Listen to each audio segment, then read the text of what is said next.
کہ یہ بھی ہو سکتا ہے اور وہ بھی ہو سکتا ہے، لیکن سلسلہ کلام سیدھا سیدھا اگر ہم دیکھیں تو یہ کلام تو بنتا ہے زلیخا کا ہی، جو عزیز مصر کی بیوی۔ اس میں رہ گئی یہ بات کہ یہ بات اللہ تعالیٰ نے ان سے کہلوائی، تو اللہ تعالیٰ کسی سے بھی کہلوا سکتا ہے، اللہ تعالیٰ کسی سے بھی یہ کہلوا سکتا ہے، کسی کو بھی ہدایت دے سکتا ہے۔ وہی خاتون جو چند سال پیشتر حضرت یوسف علیہ السلام کو ورغلانے، پھسلانے اور اپنی اتھارٹی جتا کر گناہ پر مجبور کرنے کی ہر اٹیمپٹ کر چکی تھی، ہر کوشش کر چکی تھی، آج اگر وہ یہ کہہ رہی ہے کہ انہو لمن الصادقین، کہ وہ سچا تھا، تو یہ ساری کایا پلٹ تو ہو چکی ہے، انقلاب تو آ چکا ہے۔ لہٰذا اس آئے ہوئے انقلاب میں اگر اسی خاتون کی زبان سے اللہ تعالیٰ یہ نکلوا دے تو یہ بعید از قیاس تو نہیں۔ لہٰذا میرے خیال میں حافظ ابن کثیر کی رائے یہ درست ہے کہ اس کو ہم اس سلسلہ کلام میں وہی سمجھیں کہ جو کلام کا تقاضا ہے، اور وہ یہی کہ اس سے یہ عزیز مصر کی بیوی کا ہی کلام ہے، اور وہ یہ کہہ رہی ہے اور اللہ تعالیٰ اس سے یہ کہلوا رہا ہے، اور اس نے کہا کہ میں نے یوسف علیہ السلام کے ساتھ بھی کوئی بددیانتی نہیں کی، کہ میں ان کی غیر موجودگی میں اب ان کے اوپر ہی اتہام لگاتی ہے۔ کوئی بندہ موجود نہ ہو تو اس کے اوپر الزام لگانا بڑا آسان ہوتا ہے، وہ بیچارے تو پہلے ہی جیل میں بیٹھے تھے، اب یہ کہہ دیتی کہ نہیں جناب میرا مسئلہ تو وہیں کا وہیں ہے، لیکن نہیں، اب اس کو اللہ تعالیٰ نے ہدایت دی، اب وہ ہدایت یافتہ ہوئی۔ اس پر پھر بہت سارے لوگوں نے یہ بھی کلام کیا، علامہ ابن کثیر نے بھی اس پہ بحث کی ہے کہ وہ زلیخا مسلمان ہو گئی تھی، اور پھر مسلمان ہو کے بعد نے یہ بھی لکھا ہے کہ بعد میں حضرت یوسف علیہ السلام کے ساتھ ان کی شادی ہو گئی تھی، یا اس طرح کے معاملات ہیں۔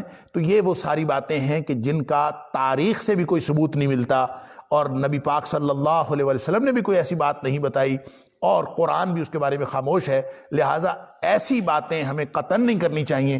کیا ہوا کیا نہیں ہوا اس کے بعد کے واقعہ، وہ تو میں پہلے عرض کر چکا ہوں کہ قرآن اس کو کہانی کی صورت میں تو سناتا ہی نہیں، لہٰذا کہانی کے پہلو پورے نہ ہوں تو اس میں پریشان ہونے کی کوئی ضرورت نہیں۔ قرآن نے کہانی نہیں سنائی، یہ احسن القصص بہترین بیان ہے ہدایت کے لیے، اور اس میں بے شمار پہلو ہیں ہدایت کے، تو ان کو آپ سنتے جائیے اور اس سے ہدایت لیتے جائیے۔ البتہ کہانی کے اگر سارے کڑیاں نہ ملیں، کڑی کے ساتھ کڑیاں نہ ملیں، تو اس میں کوئی حرج والی بات نہیں۔ قرآن کا یہ مقصد کہانی سنانا ہے ہی نہیں۔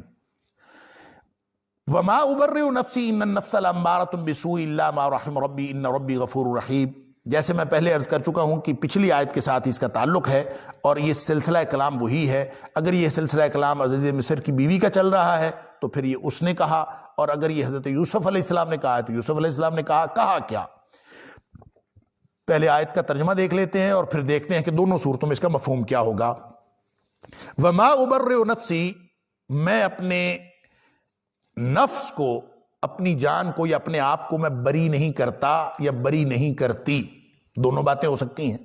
اگر یہ کلام اس کا ہے خاتون کا تو میں نہیں کرتی، اور اگر حضرت یوسف علیہ السلام کا تو میں نہیں کرتا، یعنی میرا نفس اس بات سے بری نہیں ہے، میں اپنے آپ کو اس سے بری نہیں سمجھتا، ما فوق الفطرت نہیں سمجھتا کہ میرے سے کوئی اس طرح کے گناہ کا امکان ہی نہیں ہے۔ ان النفس لامارۃ بالسوء، جو نفس ہوتا ہے نا یہ تو ہمیشہ برائی کا حکم دیتا ہے۔ ان النفس، بے شک جو نفس ہے، لامارۃ بالسوء، یہ تو ہمیشہ برائی کی طرف لے کے جاتا ہے، برائی کا حکم دیتا ہے، حکم دینے والا ہے برائی کا۔ الا ما رحم ربی، سوائے اس کے جس کے اوپر اللہ کی رحمت ہو جائے۔ ان ربی غفور رحیم، بے شک میرا رب بہت ہی بخشنے والا اور ہمیشہ رحم کرنے والا ہے۔ اگر تو اس خاتون کا کلام ہے اور اسی سلسلے میں یہ بات آگے بڑھ رہی ہے، تو اس خاتون نے یہ کہہ دیا، گویا وہ اعتراف جرم کر رہی ہے کہ میں اپنے آپ کو بری ذمہ نہیں سمجھتی، میں نے ہی ساری یہ حرکت کی ہے، میرے نفس نے ہی مجھے اس بات پر مجبور کیا تھا۔ کیوں؟ اس لیے کہ جو نفس ہے وہ تو ہمیشہ برائی کی طرف لے کے جاتا ہے، بچتا وہ ہے جس پر اللہ کی رحمت ہو جائے۔ الا ما رحم ربی ان ربی غفور رحیم، بے شک میرا رب بہت بخشنے والا اور رحم کرنے والا ہے، اس نے مجھے بچا لیا۔ اور اگر یہ کلام حضرت یوسف علیہ السلام کا ہے تو اس کے اندر اور زیادہ لطافت ہے، سبحان اللہ، اور اس کے اندر اور زیادہ اخلاق اور کردار کی عظمت نمایاں ہوتی۔ وہ کیا کہ اب صداقت حضرت یوسف علیہ السلام کی اور ان کے کردار کی سچائی، اس کی گواہی ساری خواتین مصر دے رہی ہیں، اور وہ خاتون جس نے الزام لگایا تھا وہ بھی اب یہ بات جو ہے گویا جس کو کہتے ہیں نا اظہر من الشمس ہو کے وہ ساری دنیا کے سامنے آ گئی ہے۔ اب وہاں پہ کوئی چھوٹے کردار کا ہوتا، کوئی اپنے کردار کے اندر پختگی نہ رکھنے والی کوئی شخصیت ہوتی تو وہاں پہ وہ کسی عجب کا شکار ہو جاتی کہ دیکھیں جناب ساری دنیا میری صداقت کی گواہی دے رہی، ساری دنیا جو ہے میری سچائی کی گواہی دے رہی، میرے کردار کی عظمت کے سب گرویدہ ہیں۔ آدمی کو اس وقت تو نفس جو ہے وہ اپنے آپے میں نہیں رہتا اور پھولے نہیں سماتا کہ جناب دیکھیں یہ میرے، لیکن آپ دیکھیں حضرت یوسف علیہ السلام یہ سارا معاملہ کلیئر ہو گیا تو کہتے ہیں وما ابرئ نفسی، یعنی ایسا نہیں ہے کہ میرا نفس ہر چیز سے پاک ہے، ایسا نہیں ہے کہ میں کوئی میرے ساتھ وہ احتیاجات نہیں لگی ہوئی، ایسا نہیں ہے کہ میرے اندر وہ اشتہا نہیں ہے، نفس کے اندر جتنی خرابیاں ہوتی ہیں وہ ساری موجود ہیں، لیکن میرے اوپر اللہ کی رحمت ہوئی جو میں بچا ہوں۔ وہ اس کردار کی عظمت کو اپنی ذاتی خوبی قرار نہیں دے رہے بلکہ اس کو بھی اللہ کی ذات کی طرف منسوب کر رہے ہیں کہ میرے اللہ کی رحمت ہوئی جو میں بچ گیا، یہ کوئی میرے کردار کی عظمت نہیں ہے، یہ میرے نفس کی کوئی عظمت نہیں ہے، میرا نفس جو ہے اس کو تو بری ذمہ قرار دیا ہی نہیں جا سکتا۔ وما ابرئ نفسی، میں اپنے آپ کو یا اپنے نفس کو اس کی برات نہیں کر رہا۔ ان النفس لامارۃ بالسوء، ہر نفس اللہ نے اس کو بنایا ہی ایسا ہے، اس کی نیچر ہی ایسی ہے کہ وہ تو برائی کی طرف لے کے جاتا ہے۔ الا ما رحم ربی، سوائے اس کے کہ اس کے اوپر اللہ کی رحمت ہو جائے، اور جس پر اللہ کی رحمت ہو جائے ان ربی غفور رحیم، بے شک میرا رب بہت ہی بخشنے والا اور ہمیشہ رحم کرنے والا ہے۔ جس پر اللہ کی رحمت ہو جاتی ہے وہ بچتا ہے، وگرنہ نفس کے اندر خصوصیت یہ ہے کہ ہمیشہ برائی کی طرف لے کے جاتا ہے۔ یہ وہی بات ہوگی کہ جیسے پیچھے ہم پڑھ آئے ہیں کہ وَلَقَدْ هَمَّتْ بِهِ وَهَمَّ بِهَا لَوْلَا أَن رَأَىٰ بُرْهَانَ رَبِّهِ، اگر وہ یعنی اس خاتون نے تو حضرت یوسف علیہ السلام کا ارادہ کیا تھا، اور یوسف علیہ السلام بھی ارادہ کر لیتے اگر وہ اپنے رب کی کوئی برہان نہ دیکھتے، تو وہ رب کی برہان کو ہی یہاں رحم ربی کہا گیا ہے کہ رب کی رحمت ہوتی ہے تو انسان گناہ سے بچتا ہے، اور اللہ نے رحمت کی حضرت یوسف علیہ السلام پر ہر موقع پر، اور حضرت یوسف علیہ السلام اس موقع پر اس کو اللہ کی رحمت کی طرف منسوب کر رہے ہیں۔ یہ دونوں اعتبار سے مفہوم یہ ہوگا اس آیت کا۔ اب اس نقطے کو سمجھ لیجئے کہ ہر جو نفس ہے وہ امارہ ہوتا ہے۔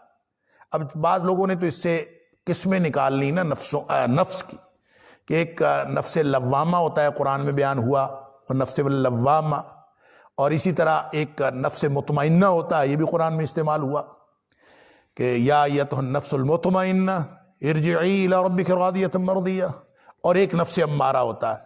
تو اس سے انہوں نے تین نفس کی الگ الگ قسمیں بتا دی کہ ایک نفس ہوتا ہے مطمئنہ، ایک ہوتا ہے نفس امارہ، اور ایک ہوتا ہے نفس لوامہ۔ لہٰذا اس کے اوپر امام غزالی نے بھی بہت بات کی ہے، شاہ ولی اللہ نے بھی بات کی ہے، اور بہت سارے بزرگوں نے اس کے اوپر بہت کچھ لکھا ہے، اور خاص طور پر جب تزکیہ نفس کے باب میں کہ نفس کی پاکیزگی ہونی چاہیے، تو اس باب میں ان تینوں قسموں کو تین حالتیں نفس کی قرار دیا ہے کہ نفس امارہ وہ ہوتا ہے جو بالکل بگڑا ہوا نفس ہوتا ہے، جو ہمیشہ گناہوں کی طرف لے کے جاتا ہے۔ پھر ایک اس کے درمیانی ایک نفس کی کیفیت ہوتی ہے، اس کو نفس لوامہ کہتے ہیں، ملامت کرنے والا نفس ہوتا ہے کہ انسان کبھی گناہ کر بیٹھتا ہے پھر نفس ملامت بھی کرتا ہے، یہ نفس لوامہ ہوتا ہے جس کے اندر دونوں باتیں ہوتی ہیں۔ ایک نفس مطمئنہ ہوتا ہے کہ وہ تیسری اور آخری اور سب سے اعلیٰ سٹیج ہے کہ انسان ہر طرح کی برائیوں سے بچ جائے، اللہ کی رضامندی میں آ جائے، اللہ کی نافرمانیوں سے بچ جائے تو وہ نفس مطمئنہ بن جاتا ہے۔ لہٰذا تزکیہ نفس کے گویا یہ مراحل ہیں، اور اس کو اس طرح سے یعنی تینوں اصطلاحات جو قرآن میں بیان ہوئی ہیں ان کو اس سے اخذ کر کے تین الگ الگ کیٹیگریز دیکھی گئیں۔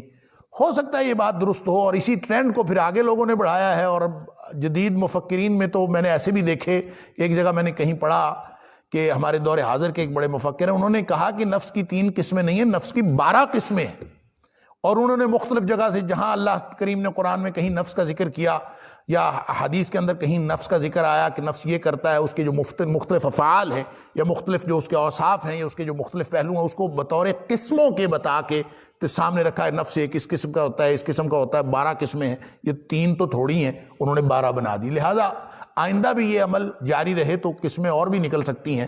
تو بات اصل میں یہ ہے کہ نفس اتنے ہوتے ہیں انسان کے جسم کے اندر، انسان کے سینے کے اندر نفس ہوتا کیا ہے؟ نفس کیا چیز ہے جس کی ہم آپ قسمیں کیے جاتے ہیں؟ کیا انسان کے سینے میں کئی نفس ہیں، یا کیا انسان جو ہے کئی طرح سے بیک وقت بیہیو کر رہا ہوتا ہے؟ ایسا نہیں ہے، نفس ایک ہی ہے. اللہ تعالیٰ نے ہر شخص کی جان ایک بنائی. نفس سے مراد جان بھی ہے، نفس سے مراد روح بھی ہے، نفس سے مراد عقل بھی ہے، نفس سے مراد انسان کی اپنی ذات ہے، یہ بھی اس سے مراد ہے.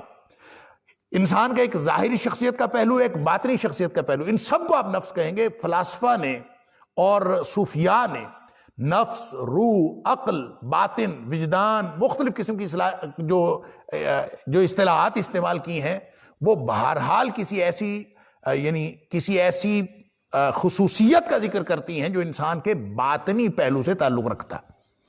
اب اس باطنی پہلو سے کیا مراد ہے؟ اب ظاہر ہے کہ انسان کے احساسات منتشر بھی ہو سکتے ہیں، انسان کے احساسات یکجا بھی ہو سکتے ہیں، انسان کے احساسات یکجا نیکی کی طرف بھی ہو سکتے ہیں، انسان کے احساسات یکجا گناہ کی طرف بھی ہو سکتے ہیں. یہ تو اللہ نے قرآن میں نفس بناتے وقت کہہ دیا کہ وَنَفْسٍ وَمَا سَوَّاهَا، اس کو ہم نے خود بنایا ہے اور بنایا ہی ایسا ہے فَأَلْهَمَهَا فُجُورَهَا وَتَقْوَاهَا.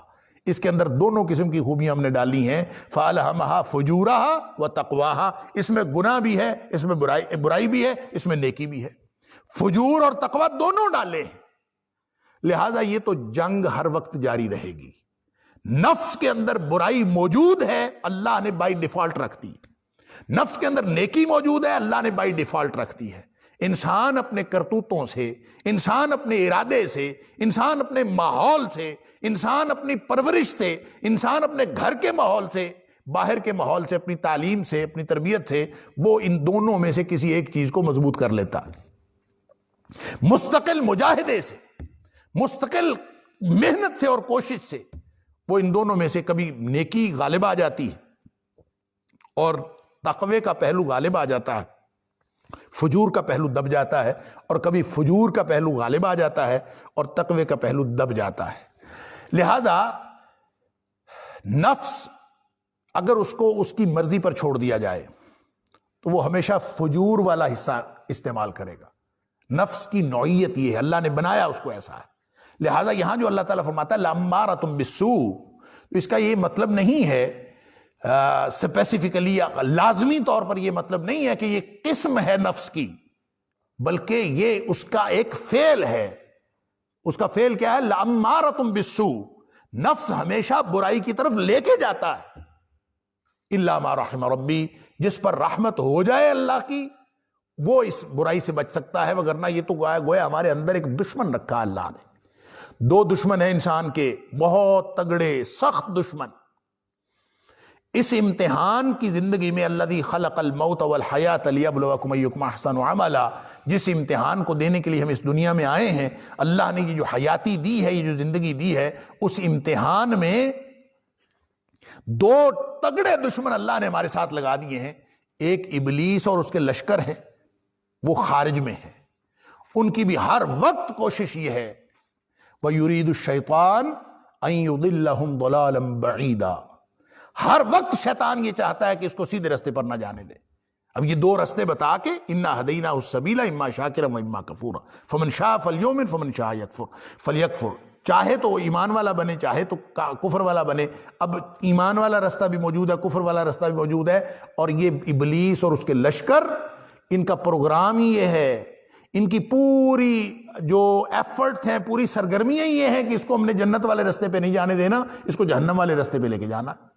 اور وہ ہر وقت لگے ہوئے، اور کوئی موقع اس کو ہاتھ سے جانے نہیں دیتے، ہر وقت لگے ہوئے. یہی تو جنگ ہے، یہی تو امتحان ہے. اور کس طرح سے وہ حربے استعمال کرتا ہے، اور کس طرح سے انسان کو وہ یعنی اس اللہ کے رستے سے منحرف کر کے جہنم کے رستے پر لے جانا چاہتا ہے. اس کے لیے اس نے پہلے دن ابتدائی آفرینش کہہ دیا تھا کہ میں اس کو جانے نہیں دوں گا.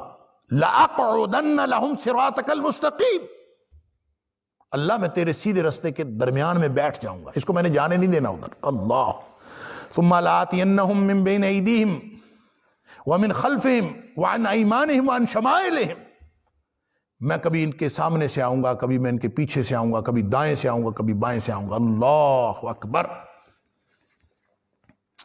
تو آپ اس پر علامہ ابن الجوزی کی تلبیس ابلیس پڑھ کے دیکھ لیجئے. اللہ اکبر کہ شیطان کے داؤ کس کس قسم کے داؤ ہے اس کے، اور ہر وقت یہ داؤ پیچ لگاتا رہتا ہے. یہ بندے کو دیکھتا ہے اس کا مزاج کیا ہے، اس کے مطابق اس کو کسی نہ کسی مصیبت میں پھنساتا ہے تاکہ یہ سیدھے راستے پر جانے والا نہ بنے. اس کو ڈی ٹریک کرنے کے لیے ہر وقت کوشش کرتا. ایک دشمن تو یہ ہے، اس سے زیادہ خطرناک دشمن انسان کے اندر بیٹھا ہے، یہ ہے نفس، جس کے بارے میں اللہ فرماتا ہے ان النفس لامارۃ بالسوء. سن لیجئے، نفس کی اگر آپ لگامیں چھوڑ دیں گے، نفس کو اگر آپ ڈھیلا چھوڑ دیں گے، نفس کو اگر آپ قابو میں نہیں کریں گے، اس کو اللہ کی رحمت کی طرف منسوب کرنے کی کوشش نہیں کریں گے، تو یہ تو ہمیشہ برائی کی طرف لے کے جائے گا. نفس کے اندر یہ خصوصیت ہے، یہ ہمیشہ برائی کی طرف لے کے جاتا ہے. الا ما رحم ربی، سوائے اس کے جس کے اوپر اللہ کی رحمت ہو. دیکھیں نا، اللہ تعالیٰ قرآن میں فرماتا ہے وَأَمَّا مَنْ خَافَ مَقَامَ رَبِّهِ، جو اپنے رب کے سامنے کھڑا ہونے سے ڈر گیا، وَنَهَى النَّفْسَ عَنِ الْهَوَىٰ، اس نے پھر اپنے نفس کو قابو میں کیا. یہ نفس چاہتا ہے ادھر کو جاؤ بھائی، نہیں جانا. اور اس جنگ کی طرف اشارہ ہے کہ جس وقت مجھے گویا جب حضرت یوسف علیہ السلام اگر یہ فرما رہے ہیں تو گویا جس وقت مجھے اس نے ورغلانے کی کوشش کی ہے عزیز مصر کی بیوی نے، تو میرا نفس تو جانے کے لیے تیار تھا. الا ما رحم ربی، میرے اوپر اللہ کی رحمت ہوئی. اور وہ خاتون اگر یہ کہہ رہی ہے تو وہ بھی اسی اصول کو ظاہر کر رہی ہے. اور قرآن گویا قیامت تک کے لیے ہمیں یہ اصول بتا رہا ہے کہ جس نے بھی نفس کی شرارت سے بچنا ہو، نفس کی دشمنی سے بچنا ہو، وہ اللہ کی رحمت کے سائے میں آنے کی کوشش کرے. اور نبی اکرم صلی اللہ علیہ وسلم فرمایا سددو وقاربو، سددو وقاربو، لگے رہو، محنت کرتے رہو، جڑے رہو، ثابت قدم رہو. لیکن یہ نہ سمجھو کہ تمہارا عمل تمہیں جنت میں لے جائے گا. اللہ اکبر. محنت بھی کرو، عمل بھی کرو، ڈٹے رہو، لیکن یہ نہ سمجھو کہ عمل جنت میں لے جائے گا. اللہ اکبر. کسی کو بھی نبی پاک صلی اللہ علیہ وسلم کسی کو بھی یہ ذہن میں رکھو، وَاعْلَمُوا، اس بات کو جان لو اور یقین رکھو اور اس کو ذہن میں رکھو، کیا کہ کسی بھی شخص کو اس کا عمل جنت میں نہیں لے کے جا سکتا. اللہ اکبر. لن يدخل عملہ الجنہ، کسی کا شخص کا عمل اس کو جنت میں نہیں لے کے جا سکتا. ایک صحابی پوچھتا ہے اللہ کے رسول صلی اللہ علیہ وسلم، آپ کو بھی نہیں عمل جنت میں لے جا سکتا؟ فرمایا ولا انا، مجھے بھی کوئی میرا عمل جنت میں نہیں لے جا سکتا. اللہ اکبر. پھر جنت میں کون سی چیز لے کے جائے گی؟ فرمایا الا ان یتغمدنی اللہ برحمت، ہاں اللہ کی رحمت میرے اوپر چھا جائے، اللہ کی رحمت مجھے اپنی لپیٹ میں لے لے، تو پھر میں جنت میں جا سکتا ہوں. گویا جنت میں جس نے بھی جانا ہے اللہ کی رحمت سے جانا. لہٰذا اس نفس پر قابو بھی اگر کسی نے پانا ہے تو وہ اللہ کی رحمت کے بغیر ممکن نہیں ہے. اور اللہ وہ تو رحمت کے لیے تیار ہے، اور وہ اس نفس کی جو کارستانیاں ہیں جو یہ اب حال میں کر رہا ہے یا مستقبل میں کر سکتا ہے، اس سے تو وہ بچاتا ہی بچاتا ہے. وہ ماضی میں کی ہوئی کارستانیوں سے بھی بچا سکتا ہے اور بچا دیتا ہے اگر انسان اللہ کی طرف رجوع کرے. سورہ زمر میں یہی تو بتایا ہے کہ قل یا عبادی الذین اسرفوا علی انفسہم، کہ اے حبیب صلی اللہ علیہ وسلم میرے بندوں سے کہہ دیجئے، میرے بندو جنہوں نے اپنی جانوں پر ظلم بھی کر لیا ہے، یعنی لگے رہے ہیں اس نفس کے پیچھے اور زندگی گزار لی ہے، وہ بھی پریشان نہ ہوں. لا تقنطوا من رحمت اللہ، اللہ کی رحمت سے مایوس ہرگز نہ ہوں. اللہ کیوں نہ مایوس ہوں؟ اس لیے کہ ان اللہ یغفر الذنوب جميعا، اللہ سارے کے سارے گناہ معاف کر دے گا. کیوں کر دے گا بھی معاف؟ انہ هو الغفور الرحیم، اس لیے معاف کر دے گا کہ وہ ہے ہی بہت بخشنے والا اور ہے ہی ہمیشہ رحم کرنے والا. تو کس بیس پر معاف کرے گا؟ تمہیں بس ایک کام کرنا پڑے گا، وَأَنِيبُوا إِلَىٰ رَبِّكُمْ وَأَسْلِمُوا لَهُ. اللہ اکبر. ہر طرف سے منہ موڑو، ایک اللہ کی طرف جھک پڑو، وَأَسْلِمُوا لَهُ، اور اپنے آپ کو اس کے سپرد کر دو، اس کے مطیع اور فرمانبردار بن جاؤ. یہ کام تم کر لو، یہ ایک کام تم نے کرنا ہے، باقی سارے کام اس نے کرنے.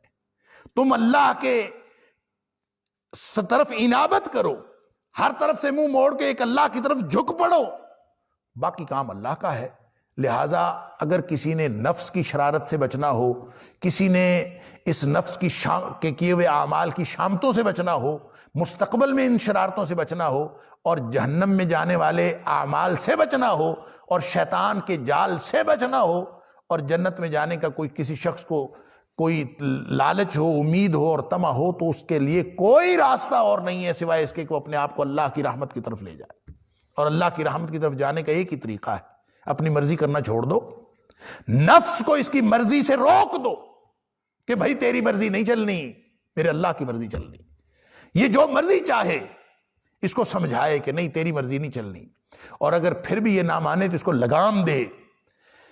کیوں؟ ہر وقت خوف یہ ہو کہ میں نے اللہ کو کیا جواب دینا ہے۔ اس بنیاد پر اگر اعمال ترتیب پائیں گے، وَأَمَّا مَنْ خَافَ مَقَامَ رَبِّهِ وَنَهَى النَّفْسَ عَنِ الْهَوَىٰ فَإِنَّ الْجَنَّةَ هِيَ الْمَأْوَىٰ، اس کے لازماً جنت اللہ تعالیٰ عطا فرمائے گا۔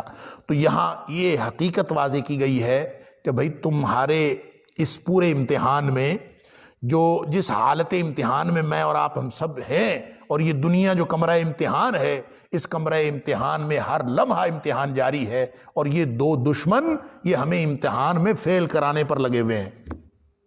ایک باہر پھرتا ہے اور اس کے لشکر رنگ رنگ کی دنیا، اللہ اکبر، اور ایک اندر بیٹھا ہے۔ دونوں کی کوشش یہ ہے کہ یہ نکلیں یہاں سے، جنت کے رستے سے نکلیں، جہنم کے رستے پر پڑیں۔ ان کی کوشش یہ ہے۔ بچتا کون ہے ان سے؟ ان دونوں سے بچتا وہ ہے جو اپنے آپ کو اللہ کی رحمت کی طرف لاتا ہے۔ اللہ تعالی ہم سب کو، اور اس کا طریقہ کیا ہے؟ اس کا طریقہ یہی ہے کہ آپ قرآن اور نماز، ان دو چیزوں کو اپنی زندگی کا لازمی حصہ بنا لیں۔ ان دونوں چیزوں کے اندر یہ قوت ہے۔ ایک نماز، ان الصلاۃ تنہی عن الفحشاء والمنکر، نماز اللہ نے ایک ٹول کے طور پر دیا ہے کہ اس کو اپنا لو، یہ خود تمہیں بچاتی رہے گی ان ساری چیزوں سے۔ اور دوسرا ٹول اللہ نے قرآن کی صورت میں دیا ہے، ان ھذا القرآن یہدی للتی ہی اقوم، یہ قرآن لے جاتا ہے اس رستے پر جو سیدھا رستہ ہے۔ لہٰذا یہ دو چیزیں اگر ہم اپنی زندگی میں اپنا لیں تو یہ دونوں چیزیں ہمیں انشاءاللہ ہر طرح کے گمراہی سے بھی بچا سکتی ہیں، ہر طرح کی بے حیائی سے بھی بچا سکتی ہیں، اور نفس کے شر سے بھی بچا سکتی ہیں، اور شیطان کے شر سے بھی بچا سکتی ہیں۔ کیونکہ جب جہاں جہاں شیطان نے چیلنج کیا ہے کہ میں تیرے بندوں کو بہکاؤں گا، میں ان کو پھسلاؤں گا، میں یہ کہوں گا، ہر جگہ پہ اللہ تعالیٰ نے اس کا جواب یہی دیا ہے کہ ان عبادی لیس لک علیہم بسلطان، میرے بندوں پر تیرا زور نہیں چلے گا۔